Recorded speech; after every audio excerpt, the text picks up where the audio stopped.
I'm not a technophobe, but I figured at the end of the day, which is when I was going to speak, after you had seen a zillion really great PowerPoints, that it would probably be nice over lunch to not have a PowerPoint. So hopefully you can just think of that in reverse. And thank you for that introduction. I appreciate some of the things you said. I like an awful lot. More important, thank you for inviting me to join you today. When Ken Manning asked me to come, I was honored and delighted not just to be able to speak with you, but really more importantly, to be able to spend the morning with you. I would have done it just because Ken asked.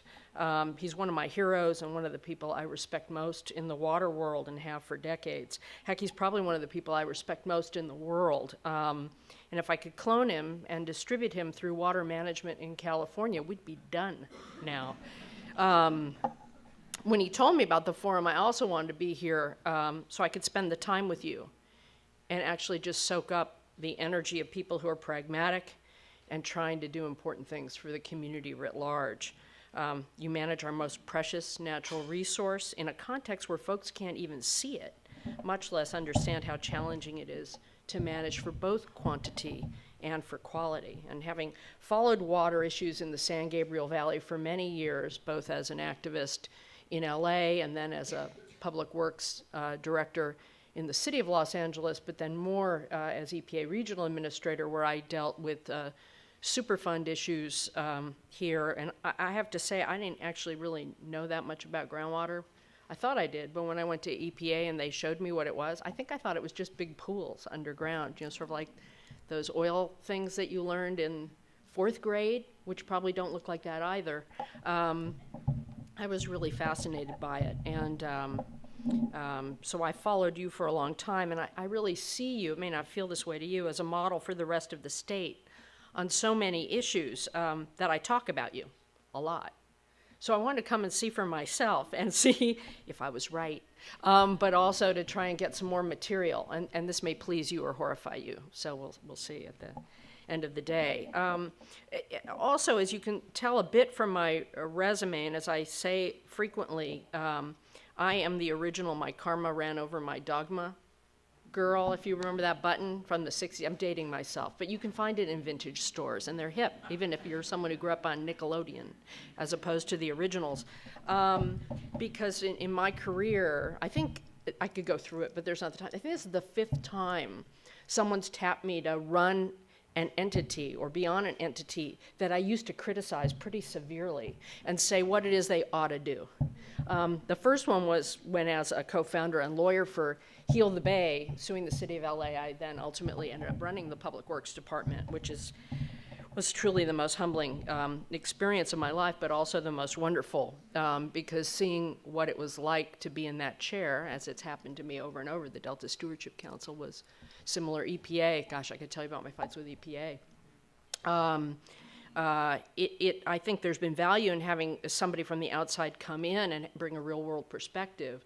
But for me personally, it's been a revelation about how when you sit in a person's seat, you really can see the world differently, say how hard it is. And as a result, you can figure out how to help others come closer to what you need. And so really in my career, I'm less of a technical expert than any of you. I'm more of an environmental therapist or an anthropologist. I'm not really sure, but as someone who has run a local water agency, although on the public works and the wastewater side, I really do have great respect for you, for the hard work that you do for your customers or even some of your boards and councils, things that your customers or your boards or councils really see or truly understand. And when you've done your work well or just been lucky, they frequently don't see anything at all. And take you for granted. And I just want to reiterate that I don't. My experience at Public Works really did change my life, as you can imagine. And it wasn't just because of that humbling experience, it's that the people I worked with there were the most noble, the most dedicated people I have ever known in my life, and the most ingenious and the most resilient. They didn't do it for praise or pay, for heaven's sakes, but they did it out of dedication to public service. And it opened my eyes to the honor and the substance of working with people who actually do things and who make real things work. Those of us in the regulatory arena, or even when I was an advocate, are Our job sometimes is to make somebody do something or to make somebody else make somebody do things. I call that sort of a bank shot life. But when you're actually on the ground trying to make it work and fighting with the rest of us as regulators or activists, you are the people who are actually making things work. And I view my role as a regulator now as figuring out how to enable you. Sure, there's plenty of regulatory, there are the scofflaws and the laggards, but more often it's people just trying to do a tough job.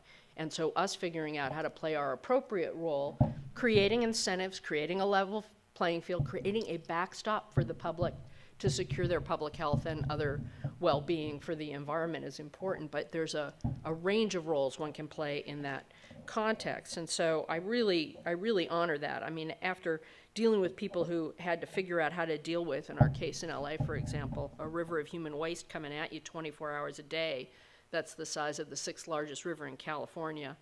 I mean, when I was at Heal the Bay when we first started, I think we talked at them as if the guys were sitting at the sewage treatment plant manufacturing sewage just so they could dump it in Santa Monica Bay.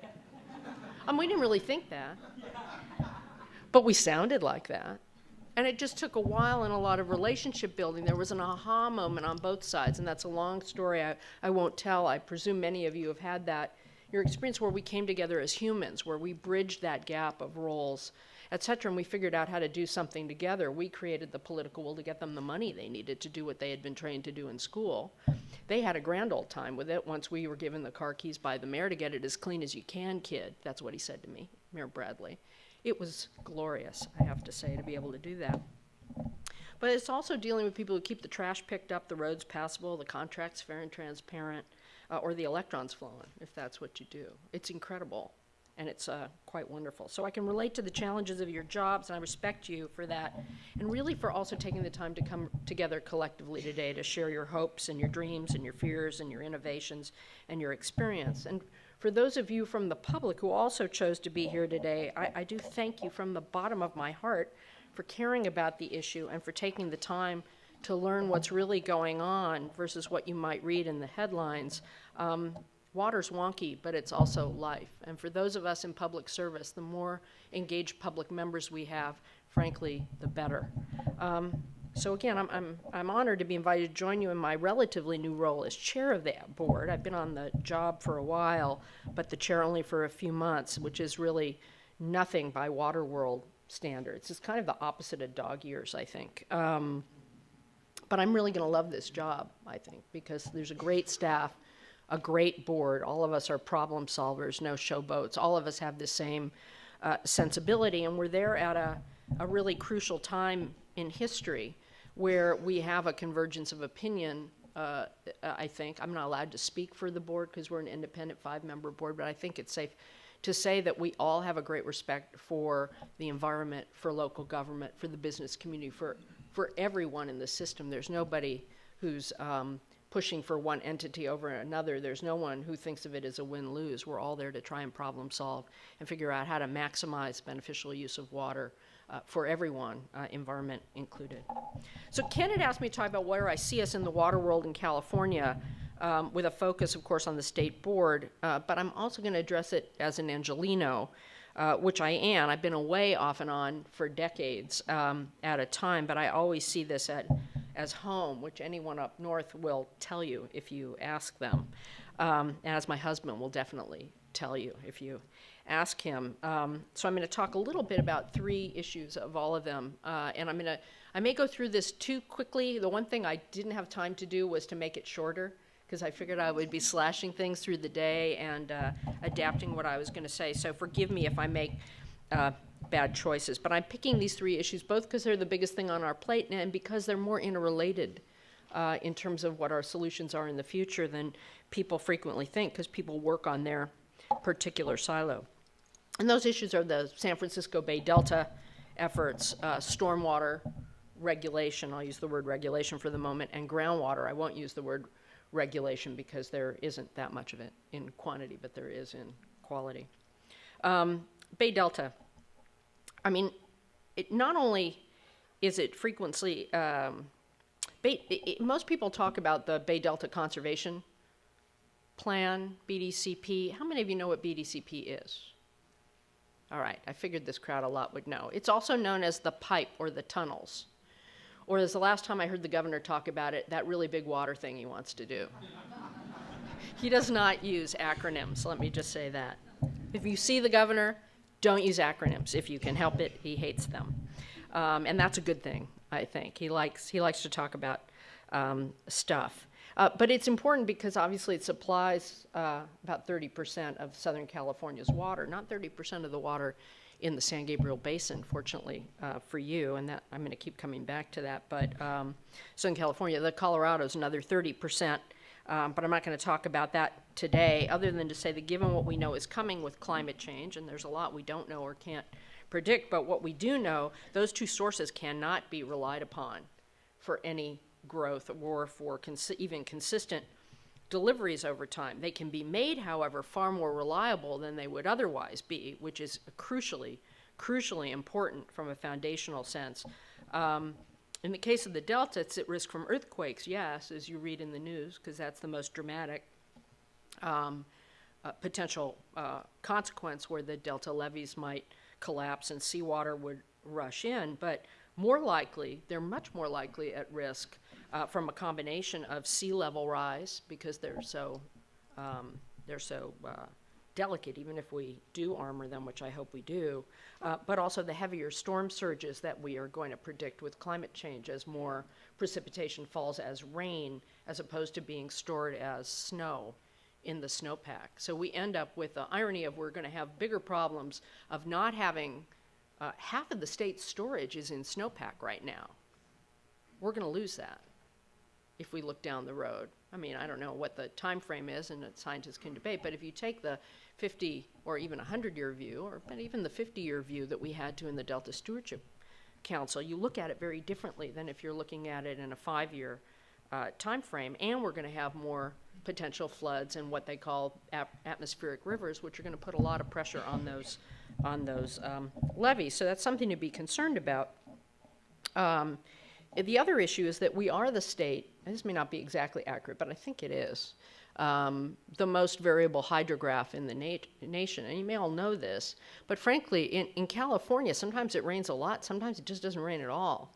Sometimes we have multi-year droughts, sometimes we have multi-year floods. That's why storage ends up being important, but storage of all kinds. A lot of the drama is about surface storage and on-stream surface storage in particular, and really more a lot of the controversy is about who pays for it. But I'm going to say this over and over, we need more storage of all kinds everywhere, distributed storage in groundwater basins all over the state. You all have an adjudicated basin where you're managing it carefully. It may seem really hard, but wow, you are paradise compared to a lot of places around the state. So you are very, very well positioned. I'm going to come back to that. We are going to need people like you who are reliant, aware of, and fluent in groundwater. And I would expect that you are going to be invited to talk all over the state if you haven't been already in the coming years, because as we deal with groundwater overdraft in other parts of the state, and particularly parts of the state that aren't adjudicated, if you do a map, it's almost all down here in Southern California for a variety of reasons, they're going to have a lot of people asking you how you do what you do. And the more that do that, the better. And you're just going to see more local engagement on that. I'll come back to that. The other two issues I wanted to flag for you, and again, I won't do them justice, are stormwater and contaminated groundwater writ large, because those are the other two big areas that are our big focus. They're significant, of course, in part by their very nature, but let me point out a couple of ways they are. Again, I'm just giving you food for thought, not wrapping anything up today in this beginning, I hope, of an ongoing conversation over the years. They represent a very different challenge for regulators than the traditional point source regulation, end of pipe regulation. So from a water quality regulation view, it requires us to think very differently, because we're dealing with diffuse sources that are an ancillary byproduct of productive activity done in traditionally appropriate ways.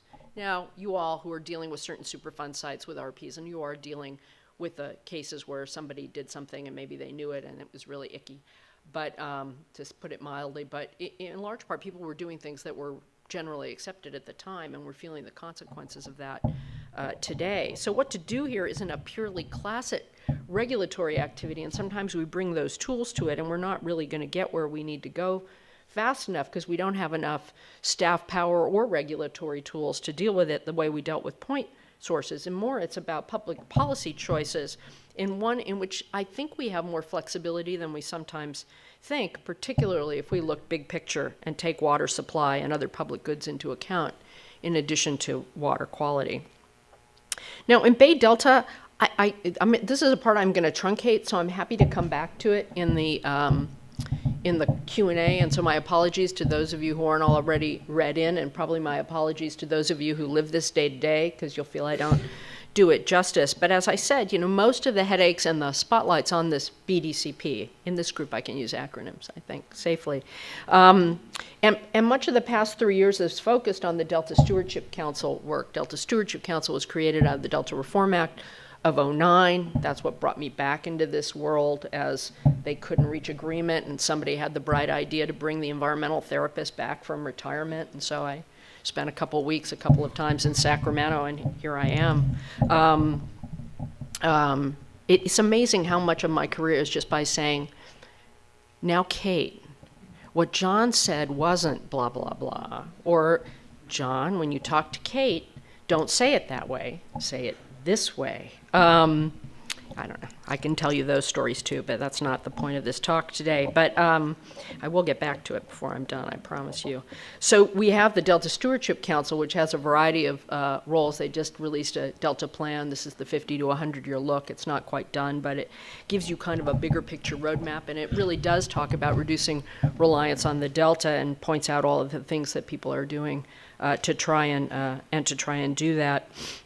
You have the Bay Delta Conservation Plan, which talks about changing the point or adding a point of diversion so that we don't have these giant pumps at the bottom of the delta that are they are vulnerable to that seawater intrusion, but it's also because they are fish killers. In 1964, Fish and Game said that's what would happen. They create reverse flows that make it very hard, particularly for salmon, to make their way out when they need to make their way out, or to find their way back when they need to get back to spawn. They're bad for smelt and other species. And the theory behind this, I'm not going to opine on the value of what's already been done, because I'm going to be a regulator on this later on, but in theory, that will, moving the pump so that you can use whichever pump isn't going to impact fish, will be good for fish. It will also give some water security in the event of a catastrophic failure, and accompanying it is habitat creation, mitigation, a bunch of other things, because fish do need a lot of things to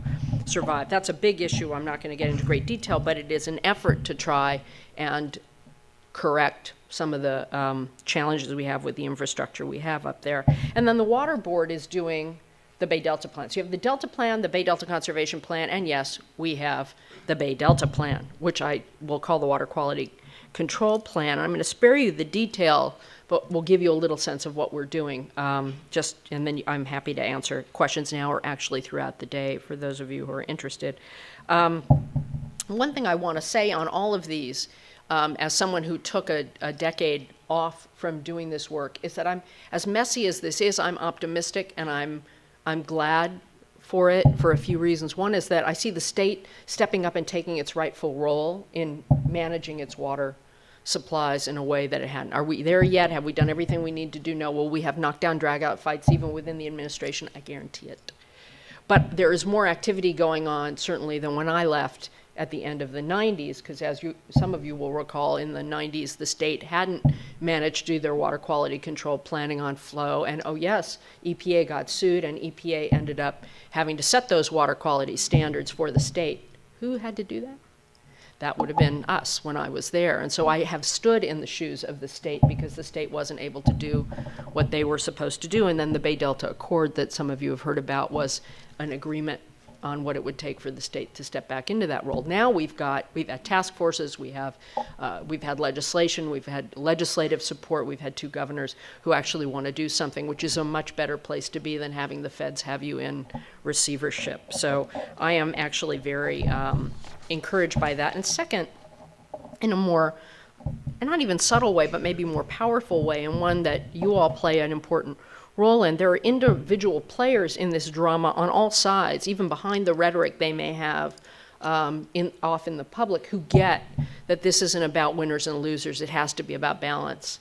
that the answers are both ands, not either or, that we're going to need to be more secure in our conveyance and some of our infrastructure. We're going to have to figure out how to get more storage, yes, even groundwater storage when we don't have statewide groundwater management. We're not necessarily the worst in the country or the weakest in the country. There's an argument about whether Texas or we have the weakest groundwater supply management at a state level, but we do have regional groundwater management like here, which is really good across the state, and we do have a movement towards more of that, and that is a good thing. More work on integrated water management planning, which of course is something I hope that you have benefited from. It's one of the things that wasn't around 10 years ago when I was involved before, and it's made me glad to see people all over the state coming together across their agency lines, even within the water world, let alone across the water world, to land use and other and energy to try and figure out how to do things more cohesively in an integrated and a thoughtful way for the state. And frankly, I'm optimistic in a weird way because we have to make it work, because the consequences of not doing it in the face of climate change are intolerable, and history is not going to treat us kindly when folks look back if we don't seize the moment to take a much more evolved and integrated view of water management across regions, across types of water, across silos, across stakeholder groups, you name it, across issues of importation and use and reuse. They're not going to treat us kindly if we blow it. Our water quality control plans, and I'm just going to signpost this in the interest of time just because you do hear a lot about it, and our role tends to be the one that people don't understand quite as well. You may understand down here what the regional boards do when they set basin plans, and we do the same thing for the Bay Delta in original jurisdiction at the state board because we're the ones who have authority over water supply. They do not. They are just water quality. We are a merger of two institutions many decades ago, and where flow is really a big part of the Bay Delta water quality basin planning. And so our view is to look at all beneficial uses, and that's an important point to make, I think, for the combatants if they see themselves as combatants. This is why I love this job. Our job is to look at all the beneficial uses of that water body. That includes fish, to be sure. It also includes municipal drinking water. It includes agriculture. It includes recreation. It includes hydropower. It includes all the beneficial uses of that water body. And our job is to try and figure out how to maximize all of them. How do we find the sweet spot? Not picking winners and losers. You'd think as people argue to us that we get to say, oh, forget the fish. You know, they've had their day. Or, oh, forget municipal drinking water. Who cares about that? Or, oh, yeah, hydropower. Well, who cares about that even though there's no GHGs produced? You know, we don't get to do that. Our job is to try and figure out how to make this puzzle work. And that's going to give you a sense of why I like you and what you do, because you are puzzle masters in terms of figuring out how to do resource management, and that's something that more of the state needs to know better. We have been somewhat controversial for a couple of reasons. One is that the Delta Reform Act required us, but encouraged us to set these standards, which, as I mentioned, the state has had a hard time actually getting across the finish line on time after time after time. But they actually asked us to set what are known as flow criteria, which is to actually do an exercise, which we did in 2010, to say what would the fish need if they could speak. They didn't write it that way, but that's what it was. It was a bookend. We know what water districts want. What do the fish really need if you weren't doing that balancing and you were going to say, okay, the fish get what they need? And we came out with a flow report that said they needed about 70 to 75% of unimpaired flow. Well, so much of the delta has been diverted over time from the projects and their upstream diversion. It's not just the southern exporters to ag in Southern California. It's the city of San Francisco, it's East Bay mud, it's a whole host of upstream diversions from the delta. The current varies depending on where you are, but we've diverted closer to 70%. They get about 30% of unimpaired flow, and there are very few estuaries anywhere in the world that can survive with that much diversion of their natural flow. So it just put a bookend there to say, hey, we have a problem, and this is the issue that's been shorted over time. So we're approaching our work in some phases. We have a proposal out for the San Joaquin, Lower San Joaquin and South Delta salinity standards. It was roundly panned by everybody. We recommended a 35% unimpaired flow, but we did that as a block of water backstop that we would then have a group figure out how to manage to mimic the natural hydrograph. I'm not sure we explained it that well, and we got all kinds of critiques I can go through with you for not getting the economics right or not getting the water agreements right or any of that. So we're just redoing the whole thing, and we'll be coming back out with it in the fall.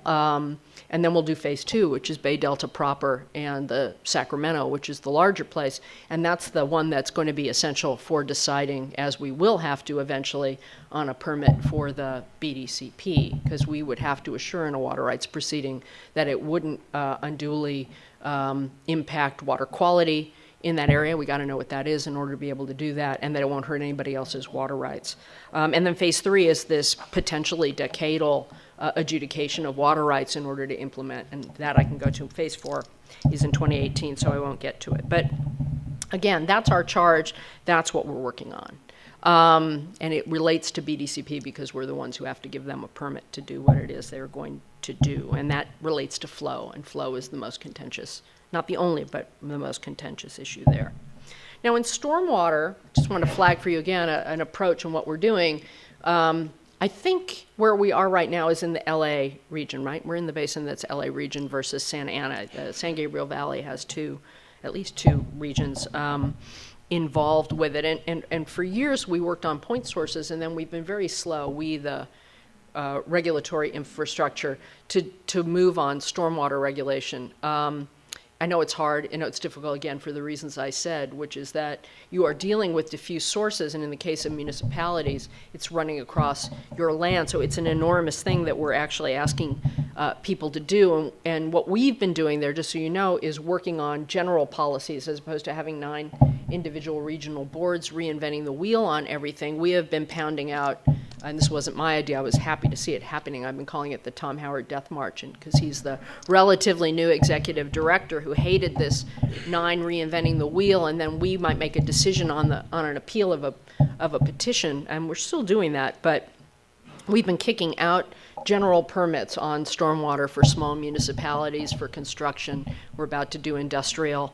And we are doing appeals on 2 of the big ones from San Diego and the LA region. I can't talk about the LA regional petition because that's adjudicatory, but I can talk about what we're doing and what we're looking at in the context of the small municipality permit and what we will be addressing in the context of the LA and the San Diego permits, which is trying to create a space, which is the point I wanted to posit for you here, where we're not just regulating stormwater for water quality, that we're looking at that bigger picture of that as a resource for water supply, for greening, and other ways, and figuring out how can we create space in our permits to reward local entities who come up with a better idea. So you can use scarce local dollars for multiple benefits, for flood control, water supply, and yes, water quality, greening, et cetera. And how do we use our regulatory ability to create space for using scarce local dollars to get multiple public benefits, particularly public benefits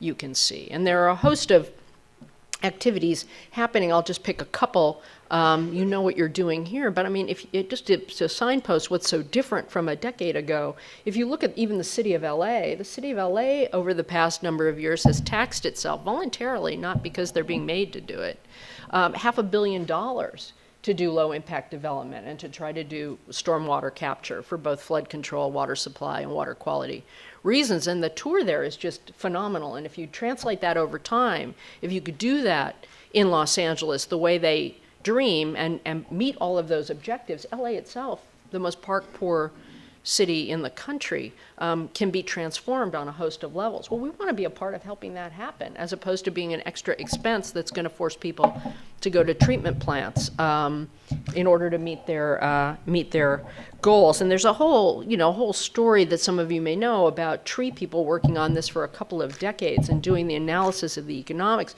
of how much we spend on flood control, importing water, treating it for drinking water, using it, flushing it, treating it again, and then dumping it in the ocean, or doing the flood control channels to let that precious water go out to sea. And so we have to retool not just our infrastructure, but our thinking about looking at the water picture more holistically. So again, do you see why I like what you do in the San Gabriel Valley, and why I think that you are well positioned to be a model for other people? All this work that we're doing isn't necessarily going to help you that much because you're already doing this. But this work is going to be essential to the rest of the state, and particularly metropolitan areas. And then finally, groundwater. Contaminated groundwater is huge. I'm not going to talk about the specific Superfund sites or the issues in the San Gabriel Valley. I'm going to take, again, a step back on contaminated groundwater because it's an issue that was of interest to local governments who dealt with it, or to Superfund in some cases. But there's a focus at the statewide level as never before for a couple of reasons and a couple of different contexts. One is that we recently did 2 reports that we issued earlier this year. They were commissioned or ordered by the legislature back in 2008 on contaminated groundwater. And one report we came out with highlighted the fact that while people talk a lot about how 95% of Californians are covered by public water supply systems that are meeting standards nearly all of the time, that means 5% aren't.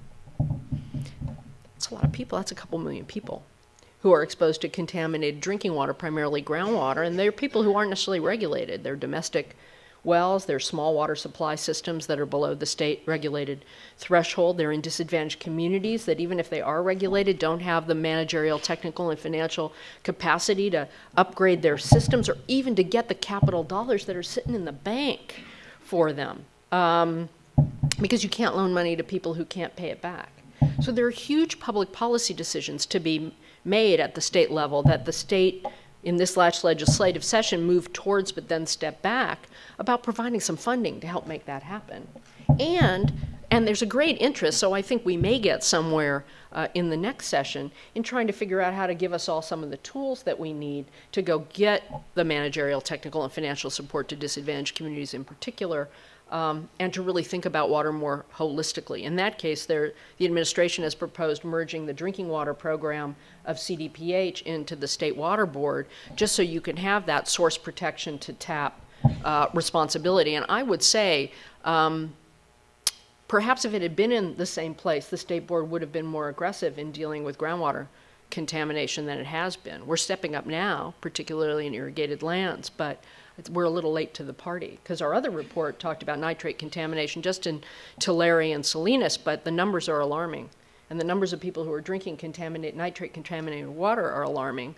But again, the fix is not a traditional Superfund fix, because nitrate contamination is not really a problem for irrigated ag, which uses most of the water. It's just for drinking water. So the answer is to get clean drinking water to people. So all of these things run across silos and divisions. And then obviously the fracking legislation passed, so there's also been huge focus in the legislature on groundwater because of fracking legislation, for better or for worse. And again, I can come back to all of this. And so if you take that as a whole, if you think about what will it take to make California more water secure in the face of climate change and population growth, and in the face of the risk of storms and earthquakes interrupting supplies, in the face of groundwater contamination and overdraft, my answer is it will take an all of the above strategy, which I frequently call that belt, suspenders, flying monkeys, whatever it takes. And you can imagine what the slide would be if I did use the PowerPoint. But it requires something more than that, just the technical. It requires more than either or thinking, win-lose thinking. It doesn't take conventional wisdom or comfortable or even uncomfortable habit, and people tend to be creatures of habit. We're going to need all of it. We need better conveyance. We're going to need storage of all kinds. As I said, we're going to have to do a Manhattan Project on water conservation, and there's a long way to go, and we can go way further than 20 by 2020 in the urban context, and we can do further in ag, although it is a little harder in ag because one person's waste is another one's return flow, or it's groundwater recharge. It's just a little more complicated, but there's more we can do there. And we're going to need to invest our dollars and our human capital and our minds and our hearts and our hands in distributed water solutions all over the place. We're going to need to support and incentivize regional, local solutions that make sense in a given locality. And we're going to need to figure out how not just to be regulators, but how to incentivize and reward creativity using regulations, but also using every tool we can think of, including just getting out of the way sometimes, if that's the answer.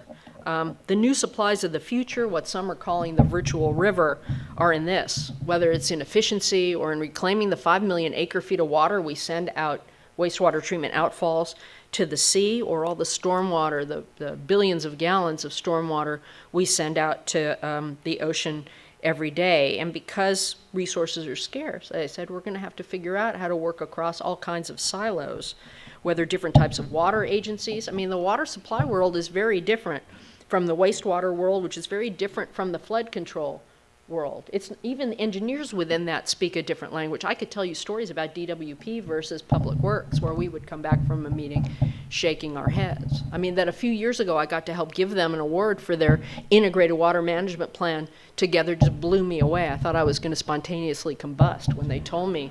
And the guys from Spinal Tap were the co-hosts, so that was kind of exciting. But sorry, inside joke. Again, I'm dating myself. I apologize. That one's not on Nickelodeon yet, but I recommend it highly. But in any event, we need to figure out how to do that. We also need to figure out how to bring the land use folks into this thinking so we have more permeable surface and so people are rewarded for that. And we need to figure out how to break down the walls between the regulators and the regulated. And our stormwater movement is a start towards figuring out how to recognize multiple benefit projects and own responsibility for the unintended potential consequences of our action. And as some of you know, I love Yogi Berra, and there are a lot of them I could use, but I couldn't resist. In theory, there's no difference between theory and practice. In practice, there is. As Ken knows, I will go with practitioners every time. And there just is a wealth of local leadership happening. And this, to me, again, this is the value of coming back after 10 years. There is so much more of this happening all over the state. I mean, Southern California has been a hotbed of it and on the cutting edge. But in the San Joaquin Valley, where everybody thinks people don't care, think they don't care about groundwater overdraft or they don't work well with others, there are things happening everywhere. There are things happening all over the San Joaquin Valley where folks are reaching across traditional divides and doing integrated water management planning, whether they're getting funded or not. Sometimes the funding through the integrated water management, this is like a pitch for like voting for that bond whenever it happens, for integrated water management planning.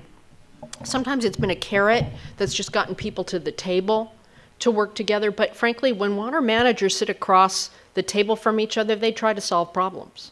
I mean, Ken and I were at a meeting I don't know, it was maybe even 6 months ago, where we brought together, and I helped pull people together who hadn't actually been in the same room before, people at the state level from water and from DTSC, people from both sides of EPA, from Superfund and water. This was the thing I always wanted to do, but I didn't get to before I left, so this was my chance to atone for that sin. People from water districts, people from the private sector, to figure out how can we accelerate the cleanup or facilitate the cleanup and reuse of contaminated water in these groundwater basins, and how do we make it move faster, because these are the basins we're going to need to store recycled water and storm water. And the point I want to make is that it was a great meeting, in part because we made some progress in thinking about some steps, but also because of the energy in the room. You know, by the end, everybody was saying, well, heck, we should just go to potable reuse right now. We can do it. And I was like, down, boys. You can't. Anyways, yes, we do have to get there eventually, but let's just figure out how we can get this storage thing accelerated and work a little bit better together. But the energy that happens when you get people who solve problems in the room together is really palpable, and really, we just need more of it in more places. So with that, I'm going to close by just saying, you know, I thanked you a lot of time. I'm not just trying to do that gratuitously. I think the biggest challenge that we face in doing this work isn't really technical. We know what's out there and what the potential is. The issue is working on ourselves. And some of you have heard me say I call this the challenge of ecosystem management. Forget ecosystem management. It's ecosystem management, which is being aware of yourself, being aware of the people in the room, being aware that the other is another person with a universe of knowledge and a universe of needs, and spending a little time in trying to reach across the table. And the only way we're going to get this done is if more people put that Post-it on the bathroom mirror to say, I can do more than I think I can, and I need other people to do it, and I'm going to just hold my tongue and give people the benefit of the doubt and ask them a question versus reacting to what they say, and figure out how we can meet our mutual needs together. That's going to work across silos. It works with regulators. It works with decision makers.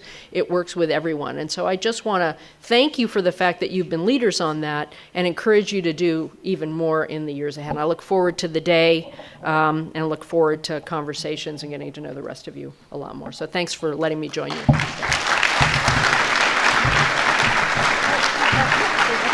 Yeah, no, it's worth it. We're going to take a few minutes for questions because this is too good an opportunity to let pass regardless of where we are on our schedule. There are some roving mics, so all you need to do, people with roving mics, so all you need to do is raise your hand and someone will get to you. And I see one hand up over here. Tony, is there a mic over here? I like the notion of floating mic. It's very little Einstein's.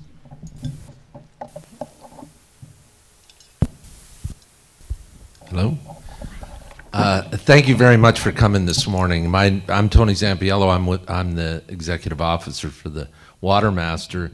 And the question or maybe some advice that you can give us is what we've seen in the last session is in the state, we've seen some proposed laws come through that are kind of what I would say almost kill them all, let God sort them out type laws, in the sense that they're with mutual water companies, for example, or with some of the other ways, groundwater management in the state. There are areas where it's really effective and it's really working well. Yeah. How can we get to the people that write the laws and vote on the laws to understand, to be a little more surgical about the laws that they propose and are passing in Sacramento? You know, that's a great question, and I think a big piece of that is showing up. I mean, I keep writing notes to myself on the bathroom mirror that I need to walk over there more. It's just a few blocks away, and you can get so bogged down. I think there's a need to take concerted action, almost a campaign to educate. Legislators, we have a whole new crop of legislators. They have the benefit of term limits being changed, so they have 12 years. The new ones, we're going to have a crop that's going to be there together for a long time. I think there was a panic, in a way, after term limits, where you had so much turnover and people might only have, 6 years in the case of I don't remember how the numbers work, but a short period of time. And so you had people who wanted to pound out legislation, and they measured their accomplishment through how much legislation they got out, which means you're spending all your time managing 1,000 wacky bills, and it's hard to know where to chase. You now have folks who are new, and they're going to be there for a while. Now, that doesn't mean they're not going to still want to have a ton of legislation with their name on it, but I think, again, the personal approach of going in and doing an organized way, because the fact is we have so many, the whole institutional infrastructure for water agencies it's dizzyingly complex in the numbers between private mutuals, water agencies. Some are combined, some aren't. I mean, it's going to be confusing to a legislator who doesn't know this, but I think a concerted effort to try and educate them, and particularly educate them about groundwater, I think is important. And what I see that's valuable, particularly in you all, is you can educate them in the art of the possible.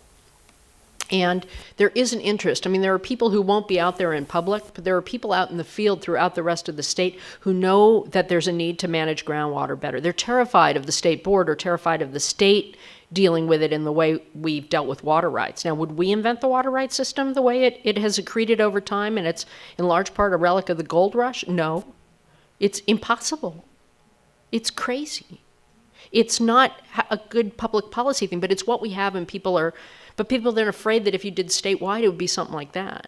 I think the more likely answer is to figure out how to get support and a framework for regional leadership. And you all can help articulate how that would happen. But I say go in and try and educate them about what's possible and what would help regions be able to do this in a way that won't anger everybody's neighbors. But there are a lot of people, because you're having a lot of municipal wells run dry, and you're having long-standing wells run dry as new people come in and punch holes because they can under the current system, and nobody's keeping track, or nobody's. So there's an interest in that, but I think there's an interest in doing a regional solution. But we've got to create enough substance to that consciousness and understanding among legislative staff in particular, but also among these new members. And there are a few who are really interested in water, and we should seize that moment. They had me speak at the Assembly members' retreat, the Democratic Assembly members, but I've met with a number of the Republicans as well, and there's an interest behind whatever their rhetoric is in public to actually understanding this issue. So I think there's an opening, but I think you need a strategy, and you need to show up as much as you can. like to point out that former Assembly member Mike Ng, he was the one that got the legislation for human rights to water. Yeah, 965. He's here. Is I he saw here? him earlier over there. I don't know if he's still there. Mike, can you stand up?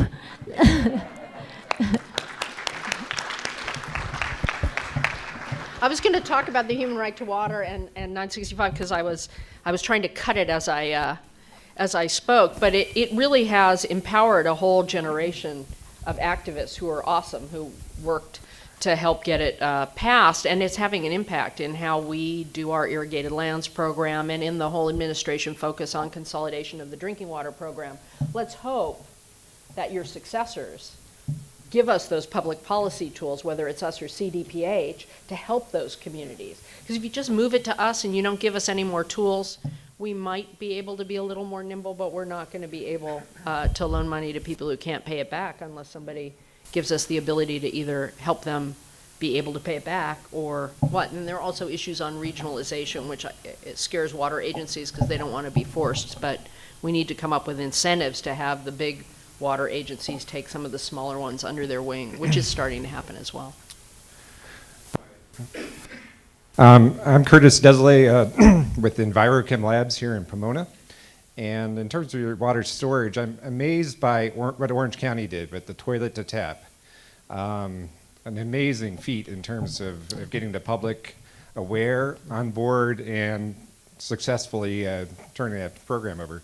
Are there other programs anywhere in the state similar to what Orange County did in terms of really managing some water resources?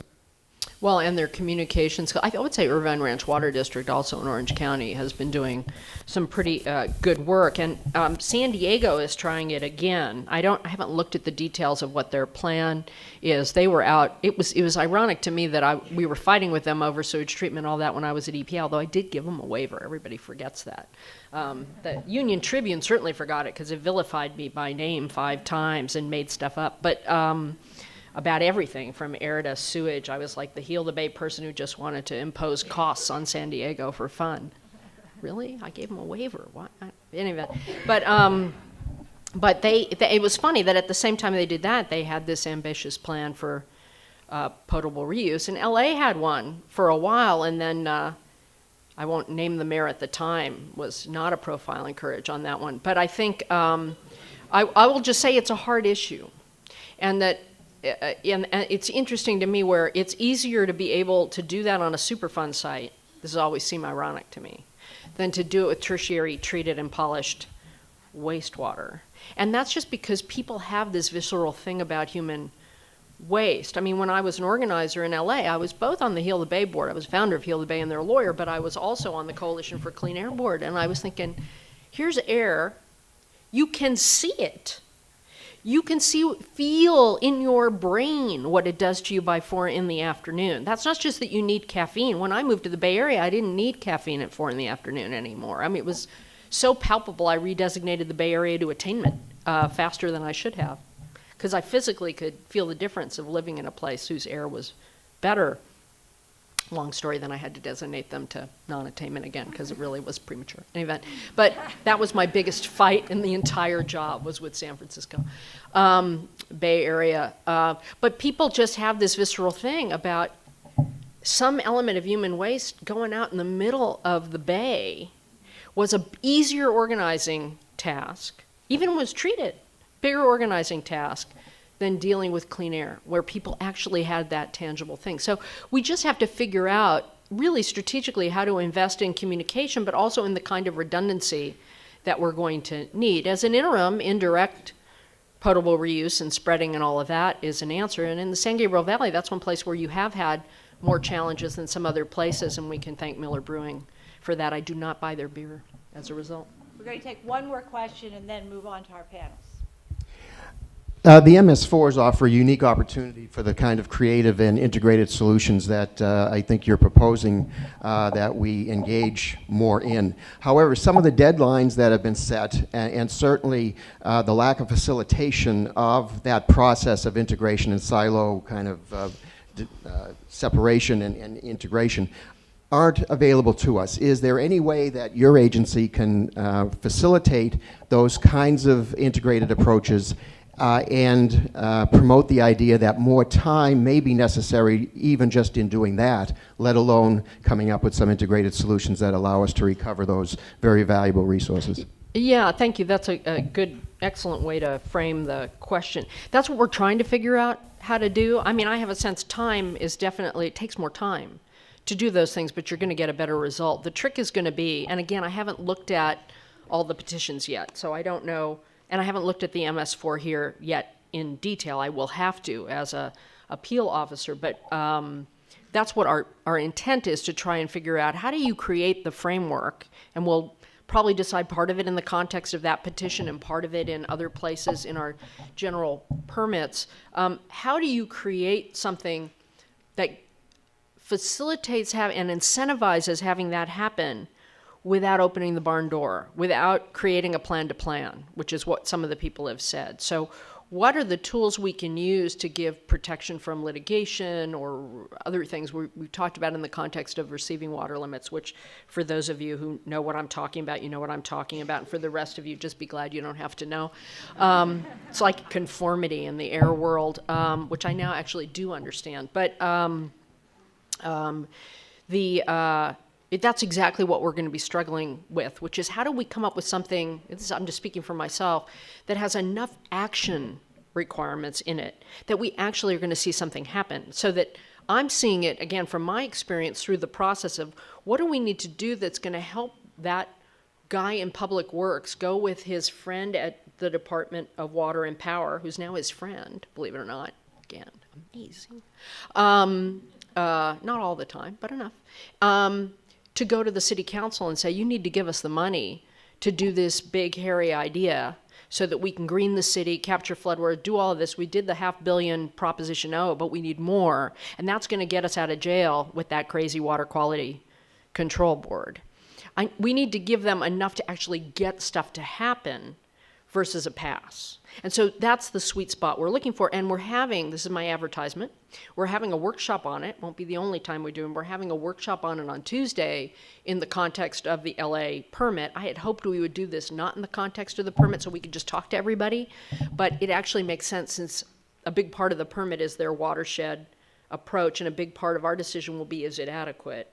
We'll be talking about that. The second part of your question is so important. It's really hard to get the staff and the tools to facilitate a process. The integrated water management planning process is good that way, and people have hired people to help facilitate. I'm a natural facilitator, so I like doing that, as you could tell by what I had to say, but we don't have that much staff. We have this woman, Gita Kapahi, who is everywhere, who is fantastic, but she does all public participation, including tribal, EJ. I spend a lot of time with her, and that staff needs to grow for us as well as it needs to grow for municipalities. You need people who are good ecosystem managers, who are good with people, not tea and cookie ladies. Sorry, I don't mean to disparage the tea and cookie ladies, but you've all done those hearings, right, where you're doing a CEQA review and you're watching people. They don't really actually care about what the public has to say, but it's a hoop they have to get through, and so you end up with this poor, very well-intentioned person who just gets run over by the public because they can't answer the engineering questions, and they also can't help the engineers translate for humans.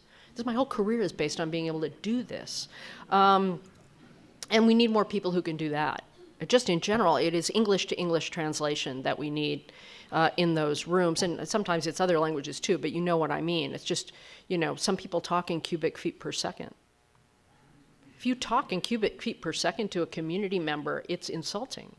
They think you're doing it to try and hide a ball. As is, you're hiding about a basketball, right? Cubic feet. And they don't realize that's just how you talk.